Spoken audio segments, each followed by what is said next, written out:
네, 다코스 진행하겠습니다. 오늘도 네 분 모셨습니다. 우리 이재만 위원장부터 자기소개 좀 해주시죠. 예, 반갑습니다. 대구의 이재만입니다.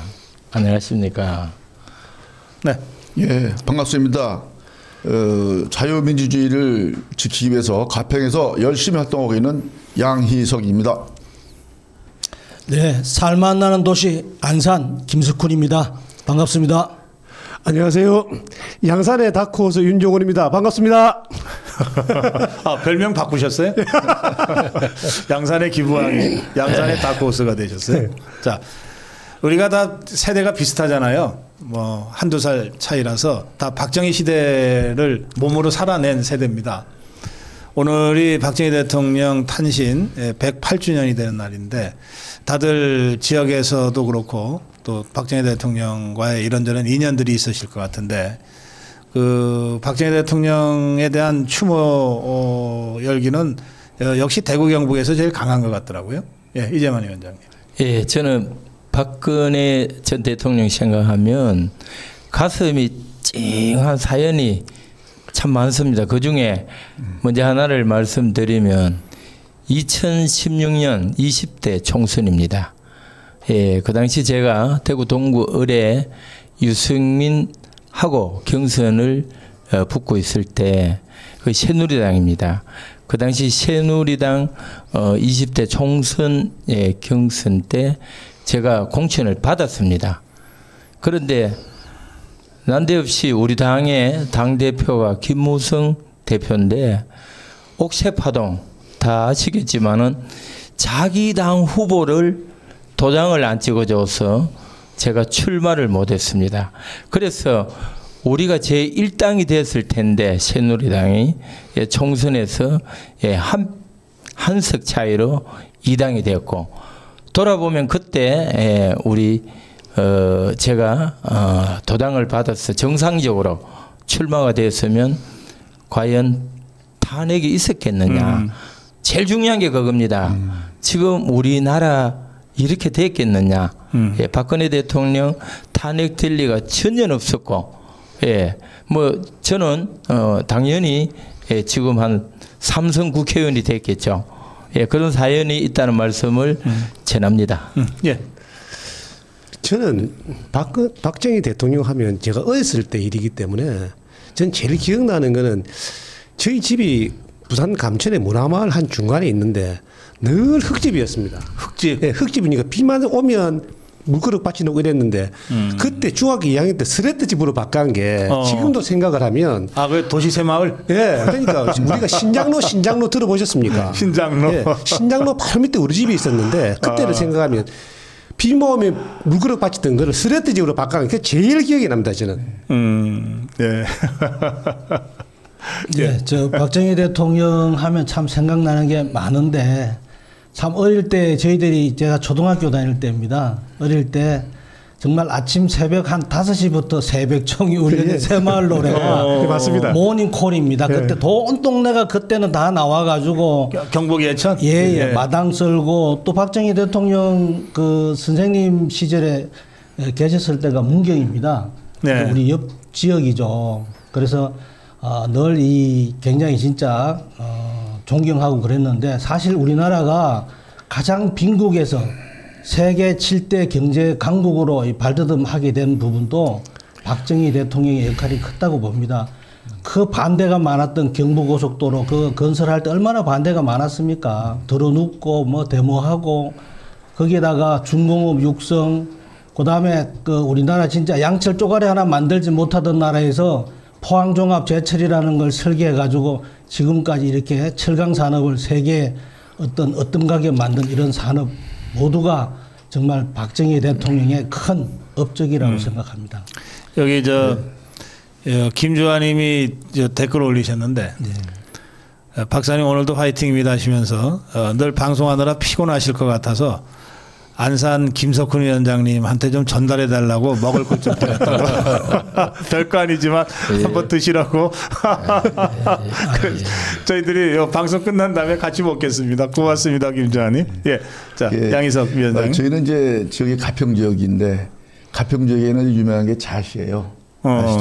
잣나무가 많죠. 우리 학교 다닐 때만 해도 식목일 날이면 잣나무를 심었어요. 뭐 학생들이 전부 가서 심었으니까 남주엔 그게 이제 결국은 우리 가평군의 그 이제 유명 특산물로 이제 자리 잡고. 가평자 심어 유명하죠. 그리고 이제 뭐 지금 또 기억나는 것은 도로가 비포장했던 데 많은데 포장도 하게 되고 또 우리 새만도로에 가사에도 나오는 것처럼 도로도 넓히기도 하고 다리도 조그만 다리를 놔주기도 하고 이런 것이 지금도 아주 생생합니다. 그래서 볼 때는 그래도 박정희 대통령이 참 우리나라를 갖다가 좀 잘 살게 해준 대통령이시다 이렇게 말씀을 드리고 더구나 이제 중요한 것은 그 노랫말에 나오듯이 나오는 것처럼 그 새벽종이 울렸네 새아침이 밝았네 아침에 새벽에 일어나서 열심히 해서 가꾸자 이런 뜻 아닙니까? 아주 그 우리 국민들한테 열심히 할 수 있는 자긍심을 불어주는 게 최고로 좋지 않았나 이런 생각이 들어갑니다. 그 노래가 우리한테 국민들의 모닝콜이었습니다. 모닝콜. 네. 아침이다 모닝콜이 새벽 5시만 되면 새벽종이 울렸네 이게 모닝콜입니다. 네. 아마 지금도 우리가 이렇게 살고 있는 게 다 박정희 대통령 덕이 아니냐 그렇게 생각합니다. 맞습니다. 사실은 그래요. 근데 그 가평 잣이 유명한 건 알겠는데 그때부터 우리 식목을 했습니까? 네, 맞았죠. 저 박정희 대통령이 식목에 진짜 진심이었다 그러더라고요. 네, 맞습니다.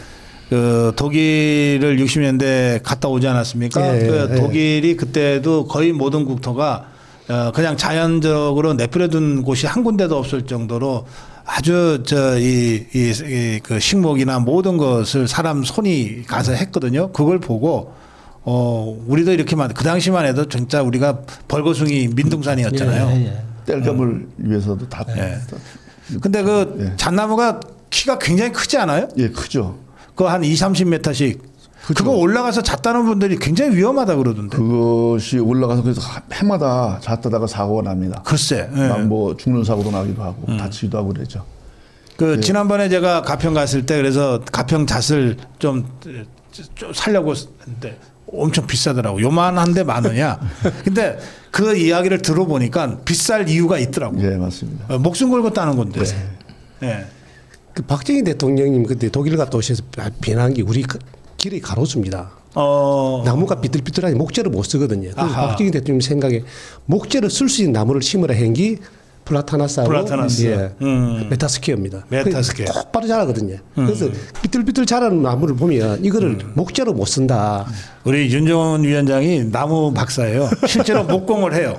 예, 자기 집에 목공소를 차려놓고 목공을 직접 해요. 나무가 제일 좋은 게 그 플라타나스하고 심어놓은 게 서울은 플라타나스가 많고 도심에 가면은 메타스키아가 많은 게 메타스키아가 똑바로 자라잖아요. 목재로 쓸 수가 있거든요. 그러네요. 그래서 그게 박정희 대통령이 나무를 하나를 심어도 쓸 수 있는 나무를 심으라 해서 메타스키아하고 플라타나스를 심은 겁니다. 그렇죠. 경제력을 생각했어요. 그 대구서 우리 문희갑 시장님이 굉장히 존경받는 시장님인데 문희갑 시장님하고 자리를 했는데 어떻게 대구의 역대 시장을 떠올리면은 문희갑 시장밖에 떠오르는 사람이 없어요? 예, 그만큼 대구 일을 많이 하신 분인데 문희갑 시장님하고 제가 자리를 하는데 나한테 묻는 거예요. 역대 우리 역사에서 누가 가장 훌륭했느냐? 예. 그래서 제가 거꾸로 물었습니다. 시장님은 어떻게 생각하십니까?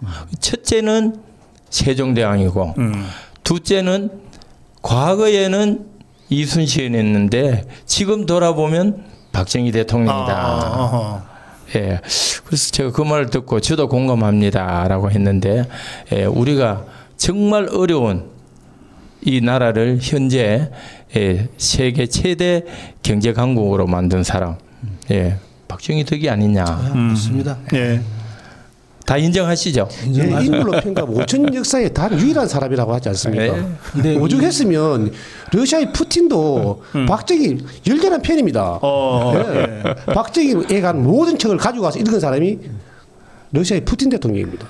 그리고 어렸을 때 어머니가 국민교육 헌장을 외웠잖아요.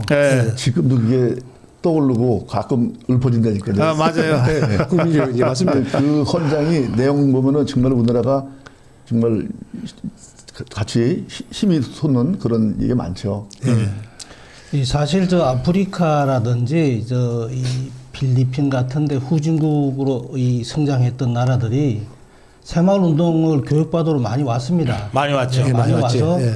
우리나라의 현대화된 농법을 배워가서 그 나라도 굉장히 부흥하고 있는 지금 현재 결과를 보고 있는 상태입니다. 그래서 예. 세계적인 인물입니다. 예. 국내의 아주 인물이 아니라 세계에서 보기 드문 진짜 인물이죠. 네.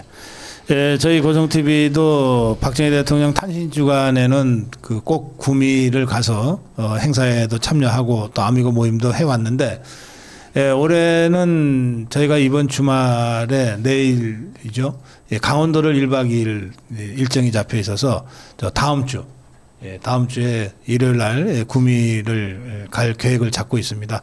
예, 일정이 확정되는 대로 여러분께 좀 알리고 함께 박정희 대통령을 생각하는 시간을 박정희 대통령 생가에서 좀 갖도록 하겠습니다.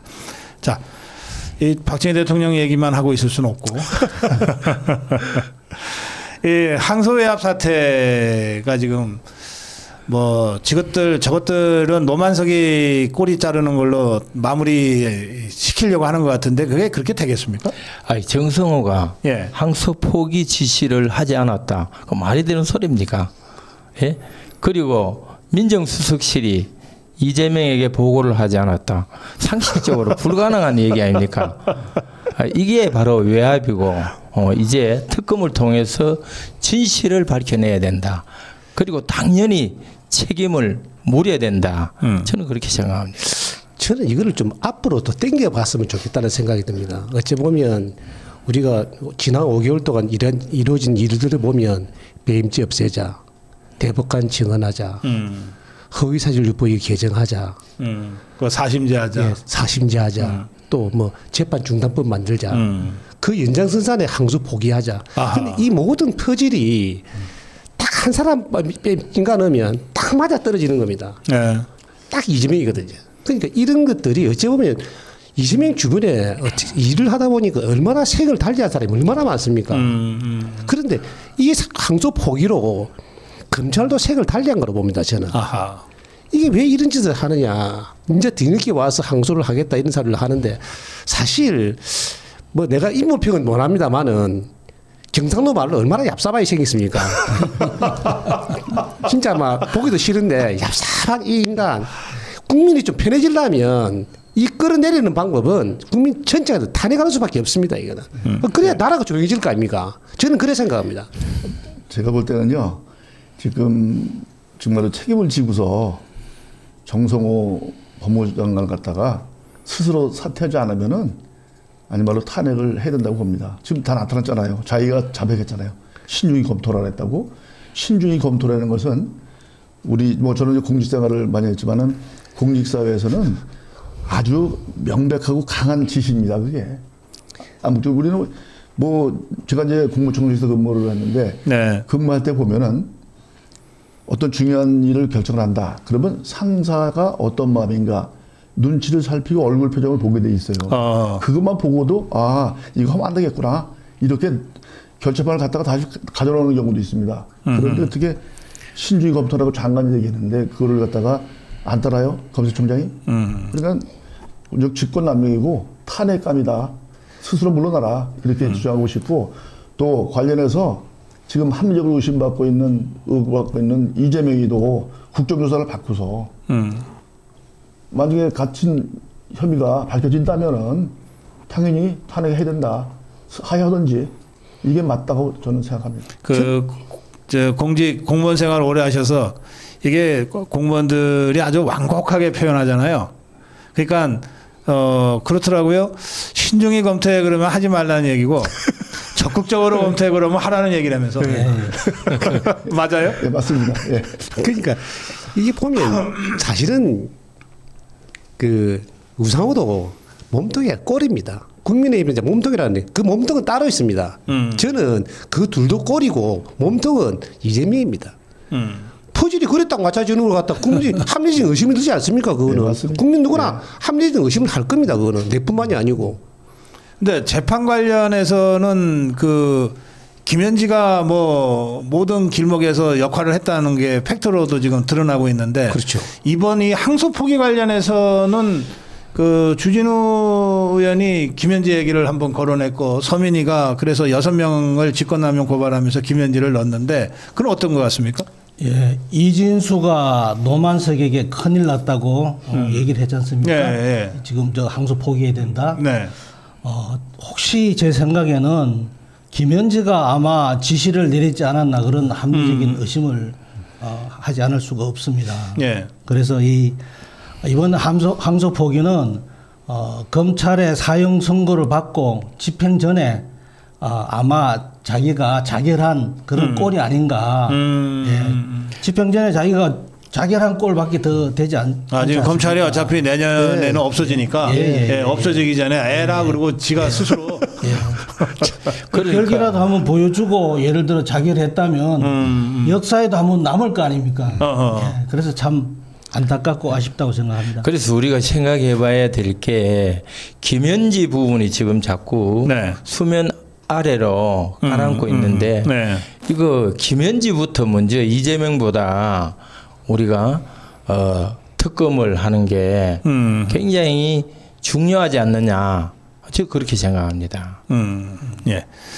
그런데 지금 이게 우리 김석근 위원장은 검찰이 그냥 스스로 이 극단적 선택을 한 거다 이런 말씀을 하셨는데 그 위기 속에서 그 영웅이 난다고 그때 수사검사 누구라도 그냥 에라 모르겠다 하고 항소장 접수했으면 그 사람 영웅이에요. 상황이 틀려졌죠. 대선 후보 됩니다. 대선 후보에.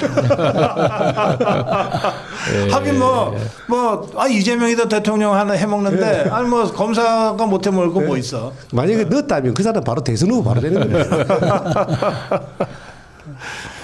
예, 알겠습니다. 자, 그건 그렇고 이재명 것들이 지금 공무원 75명을 이게 사상 검증하겠다 이러면서 휴대폰도 들여다보겠다 지금 이러고 있는데 그건 어떻게 보십니까? 다들 뭐 공직 경험들이 있으시니까. 예, 나경원 전 대표가 인민주의냐 아주 핵을 딱 짚었는데 사실 75만 공무원은 우리 대한민국 국민의 일꾼이고 우리 나라를 지키는 그런 사람들을 제갈 물리 갖고 자기 마음대로 좌지우지하겠다. 이게 바로 독재가 아니냐.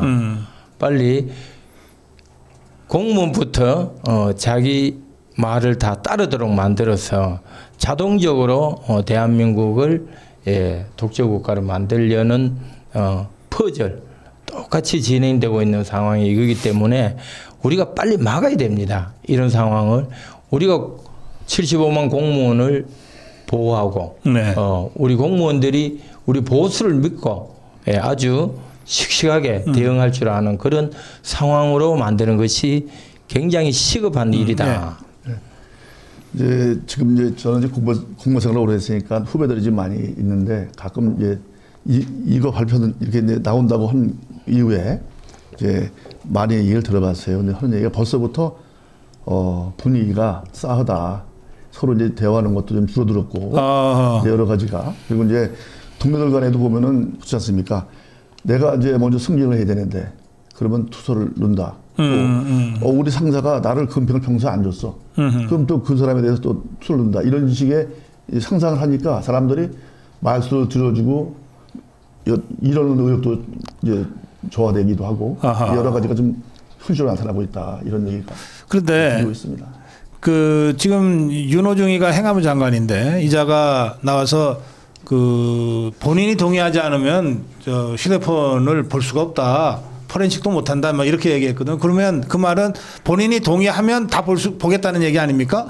그러면 본인이 동의 안 하면 이제 나경원 의원은 본인이 동의 안 하면 대기 발령시키고 뭐 그 수사 막 고발하고 해서 수사하려고 할 텐데 또 그렇게 엄포를 놓으면서 동의를 강압할 텐데 그걸 버틸 공무원이 과연 있겠느냐 이 말이거든요. 그렇죠. 어떻게 보세요?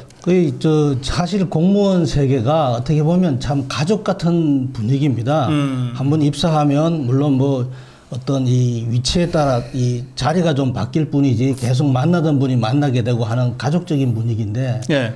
이게 서로 음해하게 되고 아까 양희석 우리 위원장님 말씀하셨다시피 진급 관리는 때문에 서로 음해하게 되고 나쁜 얘기하게 되고 없는 말도 만들어서 하게 되는 것을 지금 이 사람들은 유도를 하는 거예요.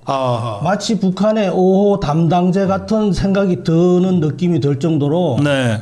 그 한 사람 한 사람을 통제하고 그 자기네들 어떤 이 스타일에 따르지 않으면 그야말로 대기 발령시킬 수 있는 그런 구조를 만들어가는 네. 아주 이 최악의 어떤 시스템을 만들어가는 그런 아주 저것들이라고 생각합니다. 아니 그러니까 당장 검사도 이 인사 통해 가지고서 무슨 연수원 교수로 다 한직으로 보내버리잖아요. 그러니 뭐 검사도 그런데 일반 공무원들 뭐 대기 발령 시켜야 하는 게 그건 뭐 일이나 되겠어요. 그냥 뭐 시켜버리겠지. 그 75만의 그 공복인데 어찌 보면 달리 보니까 이재명이가 이게 지금 공무원을 이제 잡을 수가 없는 겁니다. 인사 통제가 안 되니까 이런 식으로 통제를 하려는 거 아니냐. 아니 계엄은 이전에 6개월, 이후에 4개월인데 아니 계엄하는 거 몇 명밖에 모릅니다. 공무원은 전혀 몰라요 이거. 근데 거기다가 공무원을 썰어 넣어가지고 계엄 보겠다는데 아니 75만 공무원이 계엄 난 줄 알았습니까? 저도 방송 보고 알았습니다. 근데 그걸 가지고 통제를 하겠다는데 이걸 보는 순간에 딱 생각이 뭐냐면 문화혁명인데 홍위배가 똑같은 겁니다. 제자가 스승을 고발하고 부모가 자식을 고발하고 이런 걸 만들어서 이게 김정은 위원장이 말씀하셨듯이 북한의 5호 담당자가 똑같다고 저는 그렇게 생각합니다. 겁이 나는 거죠. 지금 그러잖아요. 이제 지금 보면은 그 우리 동물농장 책을 읽어보면은 모든 동물은 평등하다 그러잖아요. 어떤 동물은 다른 동물보다 더 평등하다. 더 평등하다. 이게 지금 대한민국 현실입니다. 이게 대한민국에는 지금 이재명의 가족이 아니면 살아남을 수가 없는 정말 동물농장과 같은 현상이 벌어지고 있다.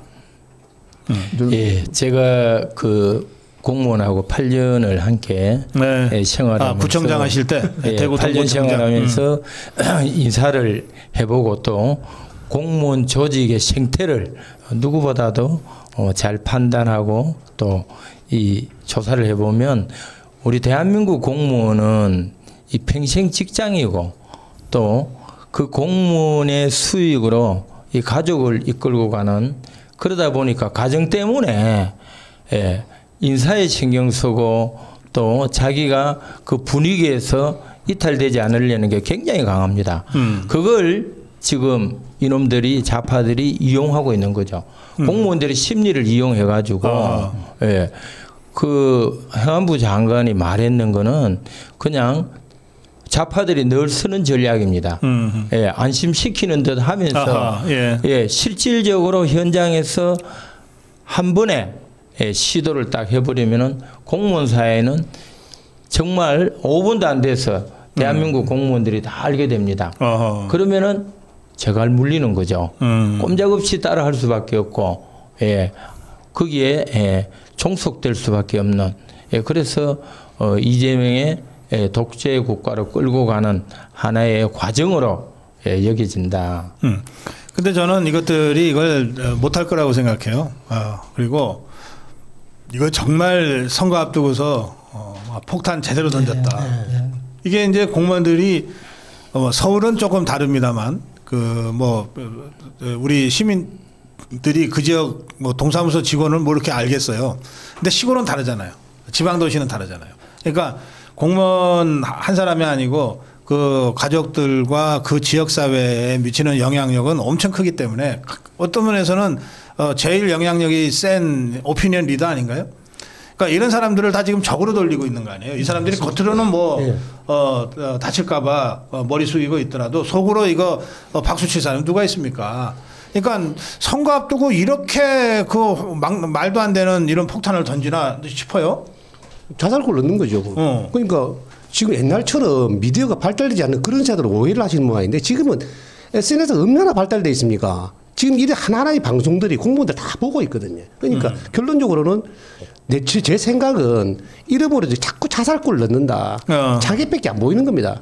넣는 쪽쪽이 다 자살골입니다. 지금 보면.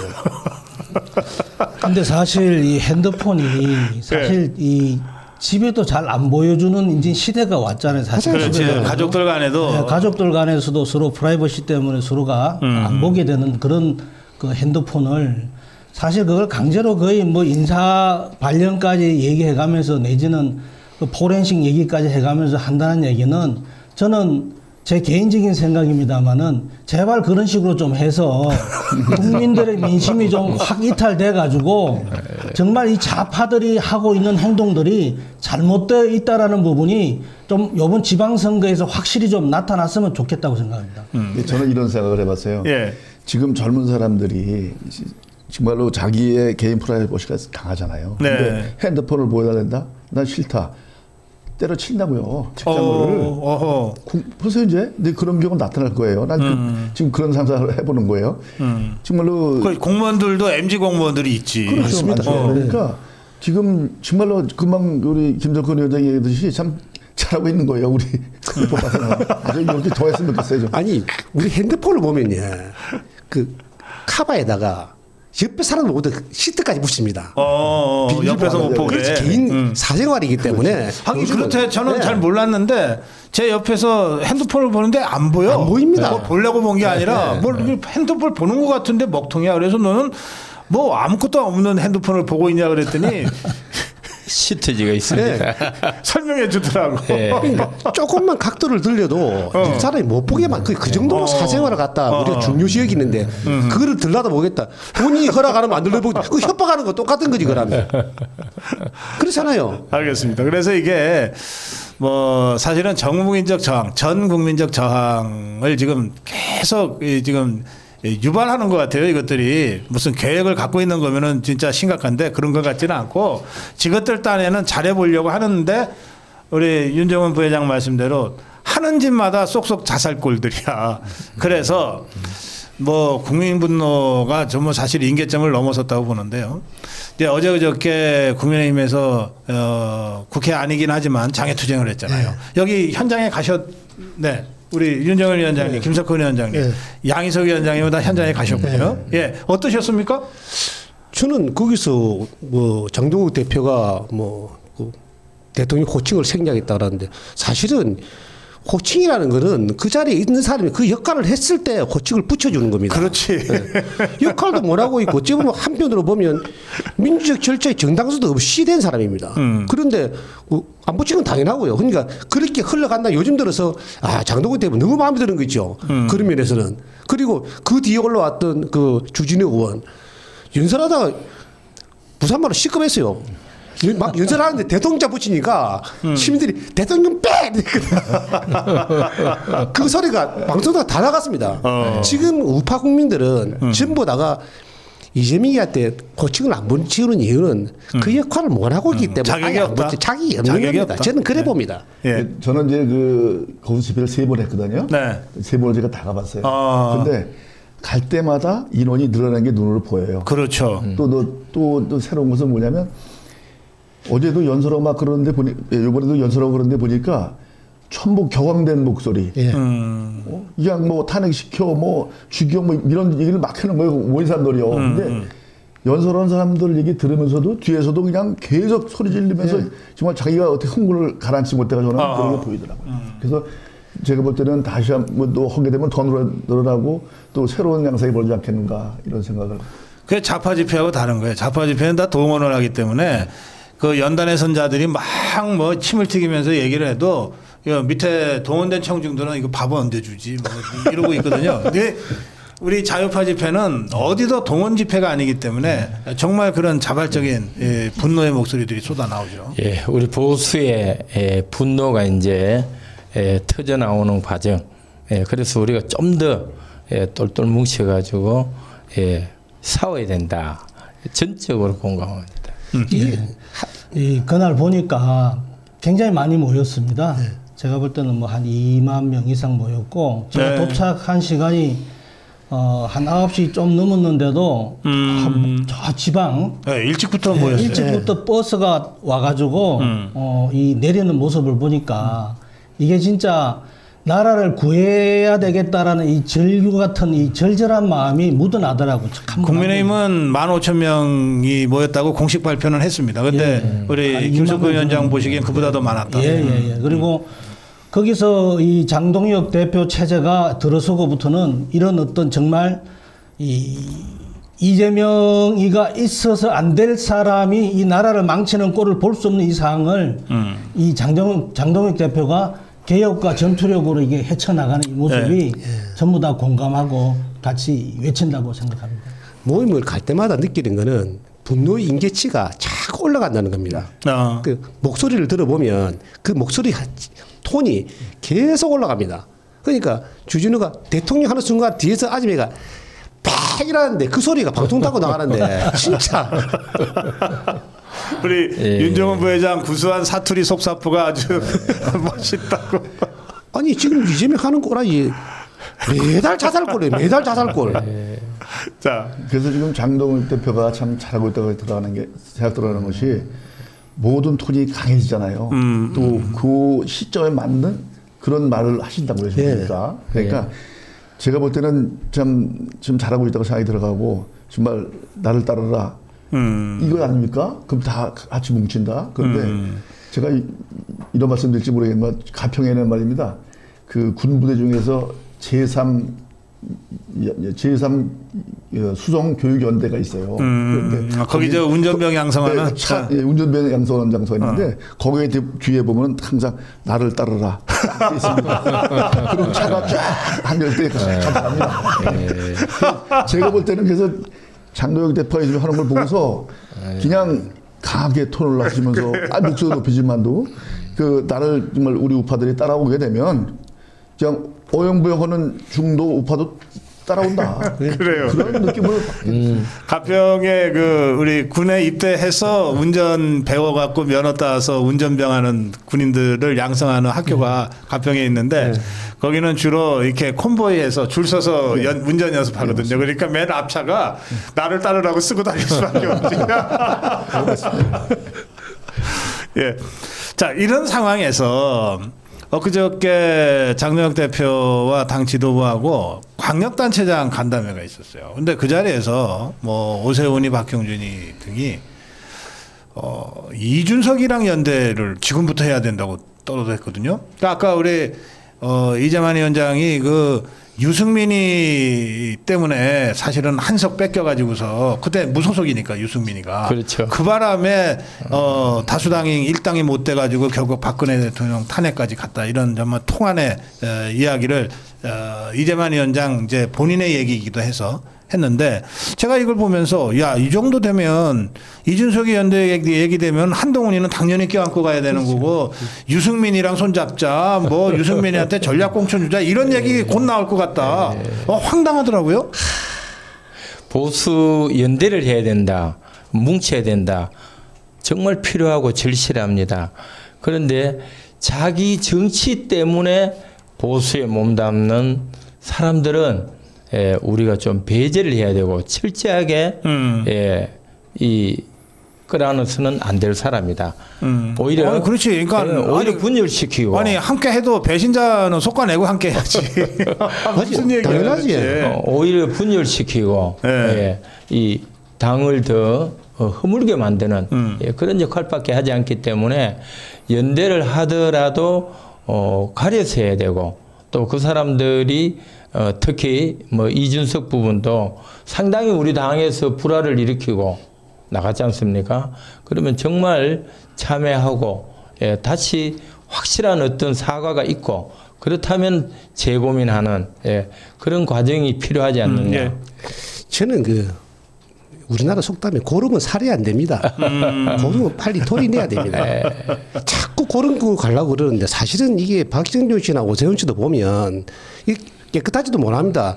아니 오세훈 씨 같은 경우는 백지 지 개인 평가받으려 하다가 무당급식 때문에 자리 덜렁 댕겨줘가지고 10년 동안 박원석이 잘해주지 않았습니까? 무당급식, 무상급식.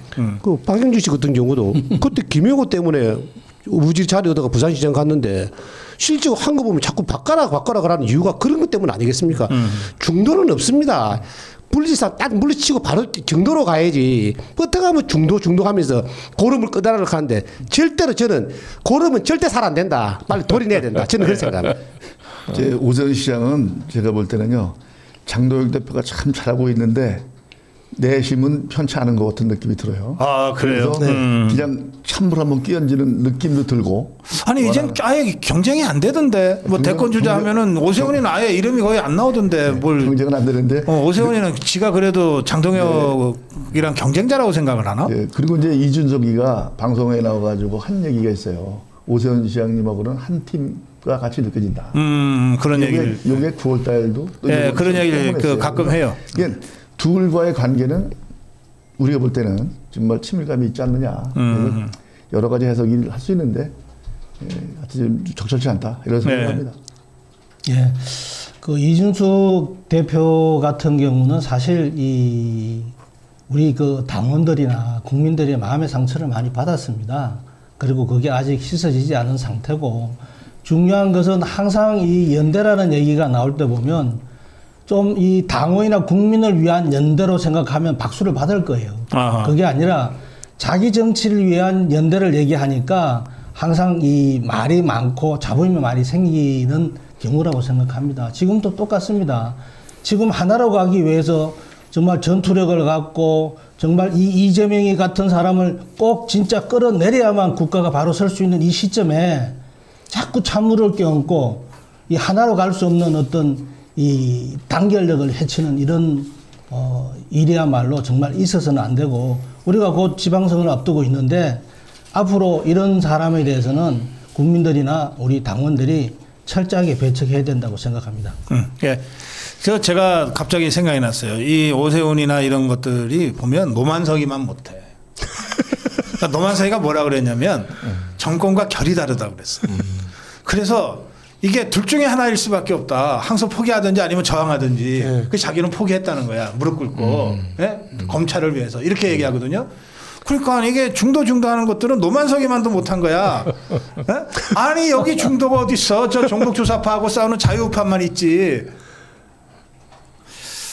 자, 오늘 다크호스 마무리 한 말씀씩 듣겠습니다. 이재만 위원장님부터. 예, 여러분 지금 이재명의 독재 정치가 진행되면서 정치 흐름이 바뀌고 있는 것 같습니다. 최근에 여론조사에서 20대가 강력히 보수를 지지하기 시작했습니다. 이 상황에서 우리는 어떻게 해야 합니까? 우리 보수가 뭉쳐야 합니다. 그리고 모두가 일어나서 싸워야 합니다. 그리고 지금의 기회를 우리는 찬스로 만들어야 됩니다. 바로 탄핵과 이재명의 재판 재개가 답이다라고 생각합니다. 네. 예. 그 지난 여의도 집회에서 이제 우리 장도영 대표님이 하신 말씀을 잠깐 좀 제가 해보겠습니다. 그 장도영 대표님께서 그날 검찰이 항소 포기한 대장동 사건을 국민들께 항소하겠다고 말씀하셨습니다. 예, 또 국민들의 심판해달라고 말씀하셨습니다. 또 이재명을 끝내야 된다. 이 정부를 끝내야 된다. 이렇게 말씀하셨습니다. 또 정의와 진실이 승리하는 날까지 여러분과 함께 또 시민과 함께 국민과 함께 싸우자는 얘기를 했습니다. 우리 보수파 여러분들도 함께 해서 정말 이재명이 끝난 날까지 정말 진실되게 아주 가열찬 투쟁을 해야 될 것이라고 생각을 합니다. 네. 예, 제가 어제 우리 사무실 앞을 지나가다가 또 문 닫는 점포를 보면서 정말 이 경제가 어디까지 무너져야 이게 도대체 정신을 차릴 건가. 지금 경제가 바닥에 내려앉아 있습니다. 문 닫은 점포가 상권이 굉장히 좋은 상권에도 불구하고 굉장히 어려운 상황입니다. 국민들이 정말 절교하고 신용불량자가 엄청나게 생기고 있습니다. 이 상황을 전혀 감안을 안 하고 있는 이 이재명이를 5개 재판을 빨리 재개해가지고 정말 나라를 바로 세울 수 있도록 5개 재판을 빨리 재개해서 우리 재판부에 있는 판사들께서도 정말 자기의 자긍심과 자부심을 좀 갖고 네. 제대로 재판을 해가지고 이재명이를 꼭 끌어내릴 수 있도록 재판을 꼭 열어주시기를 간곡히 부탁드립니다. 제가 몇 주 전에 우리 안산에 가서 김석훈 위원장하고 토크쇼를 짧게 하고 왔는데 가보니까 우리 말씀하신 대로 안산은 국회의원 선거구가 하나 줄었잖아요. 인구가 줄어서 4개였던 게 3개가 됐잖아요. 그런데 그 김석훈 위원장 사무실이 있는 쪽은 그래도 이게 번화가예요. 예, 사람들이 많이 다니고. 근데 그 번화가 상권이 굉장히 활성화되어 있는 그 지역에서도 문 닫는 가게들이 나타난다는 거 아니에요. 야, 이건 진짜 심각한 전국적인 상황입니다. 그러니까. 저도 어느 날 국민의힘 그걸 보면서 혼자의 느낌은 지금 대한민국이 이 진영의 싸움이 아니고 사실 그 상식 회복을 해야 됩니다. 그리고 좌우로 갈라지면 안 되고 옳고 그름의 가치를 지키는 일을 우리 국민의힘이 해야 됩니다. 저는 그게 우리 국민의힘이 장동기 때 할 것으로 믿고 저도 그 앞날에 양산의 윤종원도 따라서 동참하겠습니다. 감사합니다. 네, 오늘 다크호스 4분과 함께했습니다. 경상남도 양산에서 이윤종은 부회장 오셨고요. 경기도 안산에서 김석훈 위원장 오셨습니다. 그리고 대구에서 이재만 위원장 오셨고 경기도 가평에서 양희석 위원장 함께 하셨습니다. 4분 고맙습니다. 감사합니다. 네, 감사합니다.